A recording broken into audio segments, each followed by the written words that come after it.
વડોદરા મહાનગરપાલિકાની સ્થાયી સમિતિની બેઠક યોજાઈ હતી, જેમાં 10 કામોને મંજૂરી આપવામાં આવી છે, જેમાં શિવજી કી સવારીના ખર્ચની દરખાસ્ત મંજૂર કરવામાં આવી છે। દર અઠવાડિયે મળતી આ બેઠકમાં 10 કામો દરખાસ્ત સ્વરૂપે લેવામાં આવ્યા હતા, જે કામોને ચર્ચાના અંતે મંજૂરી આપવામાં આવી હતી। ખાસ કરીને 24 તારીખે મહાશિવરાત્રીનો દિવસ છે, ત્યારે શિવજીની સવારીનું આયોજન તથા સુરસાગર ખાતે સર્વેશ્વર મહાદેવની મહાઆરતીના કાર્યક્રમમાં વડોદરા મહાનગરપાલિકા તરફથી કેટલીક વ્યવસ્થાઓ કરવા અને ખર્ચ કરવા સહિતની તમામ સત્તા મ્યુનિસિપલ કમિશનરને આપવાની દરખાસ્તને મંજૂરી આપવામાં આવી હતી। આજે સ્થાયીમાં 10 પ્રપોઝલ મૂકવામાં આવી હતી, એમાંથી 5 સડસઠ કામ હતા।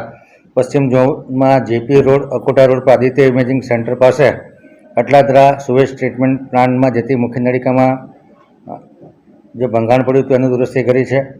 વોર્ડ નંબર 2ના ઓજી વિસ્તાર સમાસાવલી રોડ પર દોમાળ એપીએસ પાસે ડ્રેન લાઇનમાં પડેલ ભંગાણ રિપેર કર્યું છે। ઉત્તર ઝોન વિસ્તારમાં નિઝામપુરા અતિથિગૃહ પાસે અને નિઝામપુરા સ્મશાન પાસે એમ મળીને 2 જગ્યાએ ભૂખી કાસ્ટમાં ચેનલમાં દિવાલમાં ભંગાણ પડ્યું હતું, એને મરામત કરી છે।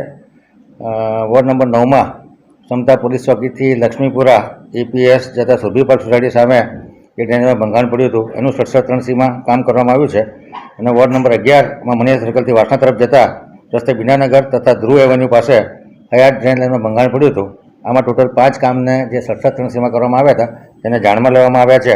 ઓડિટ વિભાગના જે રિપોર્ટ હતા એને પણ જાણમાં લેવામાં આવ્યા છે। પ્રેસ વિભાગ દ્વારા 27,50,825 ખર્ચ મર્યાદામાં જે પેપર ખરીદવાના છે, પ્રિન્ટિંગની કામગીરી માટે વિવિધ પ્રકારના પેપરો ખરીદવાની દરખાસ્ત તેને મંજૂર કરવામાં આવી છે। પાર્ક અને ગાર્ડન વિભાગ દ્વારા પૂર્વ ઝોનમાં જે ઝાડના ટ્રીમિંગનો ઇજારો છે તથા ડિવાઇડર મેન્ટેનન્સ અર્બન ફોરેસ્ટની નિભાવણી, ટ્રેક્ટર, ક્રેન, હાઇડ્રા માનવદિન સપ્લાયનું જે કામ હતું એને 50 લાખનો ઇજારામાં એક્સટેન્શન માગ્યું હતું। આ નાણાકીય મર્યાદા 50 લાખની વધારવામાં આવી છે।